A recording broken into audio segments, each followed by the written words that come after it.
Hello.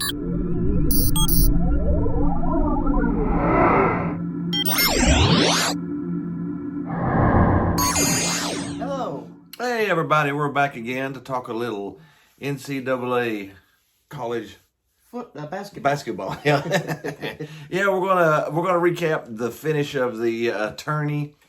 Just to go over the games that's happened and talk about our national champion. We had been up to the round of 32, but now we have to talk about the Sweet 16 games all the way up. So we'll jump right into on Saturday. We had Oregon State playing Loyola. Oregon State continues their run. Oregon State, was lucky to get into the tourney, and now they've ripped off quite a few wins in a row. They proved they were a whole lot better than just like the Pac-12 as a whole. Mm-hmm. So down went the Flying Nuns, and their head coach is off to Oklahoma now. Yeah, so they've got to do a little restart from scratch. We had Villanova Baylor ripping off another double-digit win, even though it was one of their closer wins. Yeah, they only won by 11. Yeah, 11 points is close. That was close for Baylor through this whole thing. We had Oral Roberts, Arkansas. Arkansas barely survived the 15. Oral Roberts. 2 points, 72-70. Could have lost if that last shot went in. Oral Roberts actually has a pretty good team. So had the highest score in the country right now, in the country last season. Yeah, which is pretty nice. We also had Syracuse and Houston. Houston, they just beat them by 16. That wasn't even close. Yeah, just out-muscled them. On the other half of the Sweet 16, on Sunday, we had Creighton Gonzaga. Gonzaga continues their undefeated season by beating up on Creighton. And that was pretty easy. It was an 18-point win, so it wasn't even close. We had Florida State, Michigan. That one wasn't even really close either. That was another 18-point win. Florida State sort of let me down a little bit. I really thought Florida State was a better team than that, and it didn't happen. Yeah, it just didn't happen. No. We had UCLA, Alabama. UCLA continues to surprise. And so does the Pac-12. Alabama's free throw percentage. Man, Alabama had the worst free throw percentage in that game, I think, since like 2002 or something. It was like 15 or 18 years that it had been that bad. The under 50%. You can't win like that. No. That's just atrocious. We had Oregon, USC. USC won that one pretty handily too. Pac-12 has to beat each other up to advance. Yeah, the only way you can knock a Pac-12 team out is another Pac-12 team takes them out. The Pac-12 continues their great tournament. Yeah. Oregon, I thought Oregon would have played that a little closer too, especially since USC it was just proved to be a bit too much. Yeah. With those Mobley brothers. Yeah. Now we'll jump into the Elite Eight. The Elite Eight. Yeah, we had Oregon State finally meet their match in Houston, even though they gave Houston a good run for it. So the Beavers end up at the Elite Eight, and a very good season for the Beavers. Yep. And in the other Elite Eight, we had Arkansas play Baylor. Arkansas played pretty tough too, but Baylor beat them by double digits because Baylor is Baylor. They actually got it down to 9 points because of the late bucket. But Arkansas, really good season. Really good season for Arkansas. And the other Elite Eight game, we had USC Gonzaga. Gonzaga again winning by 19. Their offense was just too much for USC. It was too much for USC to handle. Yeah. And we had UCLA taking on the number 1 seeded Michigan, and UCLA continued to win. So thanks to the help of Juzang, Yaquez, and others that we've learned the names of. Yeah, 51-49. A really low-scoring defensive-minded game. But UCLA, that's sort of how they've been playing.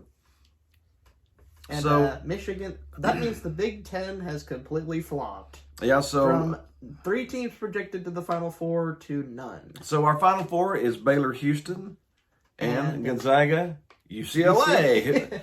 From the first 4 to the Final Four. They're only the second team to do it. Yep. And we'll go ahead and jump into the Final Four matchups. We had Houston, Baylor, and man, Baylor just stomped them from the get-go. It was a 19-point beatdown. Yeah, Baylor Baylor had a letdown in the middle of the season because they had a COVID shutdown and they lost their rhythm, lost their flow. Took a little bit for them to get it back. But I believe about halfway through this tournament, they found it. They found their flow again. They found their mojo. They found the yin of the game. I mean, Houston was a very good team. And to beat them by 19? That's impressive. That's impressive. Houston had a very great season. And to the Final Four for the first time since the 80s. The Phi Slamma Jamma. The Phi Slamma Jamma. The Cougars. That was a really good team back then.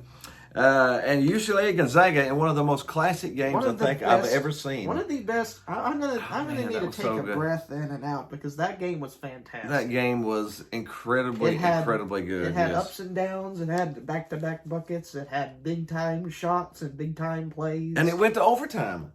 And it was won on a half buzzer beater. High scoring, 93-90 on the buzzer. On a buzzer beater to go into double overtime. That was a fantastic game. Jalen Suggs hits that half court buzzer beating shot to send Gonzaga off to play Baylor. Yeah, Suggs, the highest ranked player to ever go to Gonzaga. Took them to the championship game. The only bad thing about that is we'll go ahead and jump into the championship game. They got walled. I think it took all the sap out of them. I think that UCLA game flattened them out. It was too much hype, too much energy. It drained them, man. They went into the Baylor game. Now, Baylor has been on fire, and Gonzaga came off of that overtime. Scintillating win. And I think it was just a recipe for disaster for They were going for an undefeated season, and Baylor put a stop to that pretty quickly. No, Baylor won the national championship by 16 points. Started off the game 9 points ahead. Baylor could have won each game in this tournament by double digits for a national champion. Arkansas got to 9 on a late shot. Otherwise, Baylor sort of cruised through this thing a little bit. Yeah, Baylor they were just too good for some of these teams, even though these teams they beat were very good. Mm-hmm. And Baylor just happened to be a step above. Yeah, Baylor had some really, they just came out. 3-point shooting, that's been their calling card, and they used it to win their first national championship in school history. That is the fun thing about this, even with Gonzaga and Baylor coming in. And neither one had won a national championship before, so we had a brand new champion. Congrats to the Baylor Bears on their first ever national championship. And previously, before then, UCLA, Gonzaga, Baylor, and Houston had 11 titles together. All of them by one team. Yes. UCLA, yeah. And now you can count 12. 12, yeah. With Baylor being 1 and UCLA being 11. That's just a random fact. That's just a random fact, yeah. That's fun. And just a little, after the season news, Roy Williams retired. Best of luck to him. Best of luck to him. And legendary coach. They promoted Hubie, his assistant, up to replace him. So we'll see how that goes. Like you mentioned, Oklahoma has a brand new coach that they took from head coach Loyola, because their head coach retired as well. So that's going to be interesting.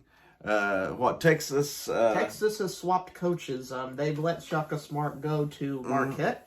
Shaka to Marquette, and then they stole Chris Beard from Texas Tech. They took Texas Tech's head coach. We had some more chef with Chris Beard. There's probably going to be more down the line, but some coaches were fired, some coaches were replaced and swapped. It's going to be an off-season. It's going to be an off-season, but that was just really right off the bat. As soon as the season was over, we had that there. But that's it. College basketball is over for this season until November again. So we hope you had some fun with us. We loved it. Yeah, we love the March Madness. We do every year. We love it. Especially this year because we didn't get one last year. No, and a full-blown football season is coming up soon, college and NFL, so we're looking forward to that too. Might hit on some draft possible videos. Yeah, we may do an NFL draft video coming up here at the end of April, so be sure and watch out for that. But other than that, we are out. We hope you had fun. Hit the like button, hit the subscribe button, hit the groovy baby button, and we'll see you later. See you next week, or month, or at the end sometime soon. Bye.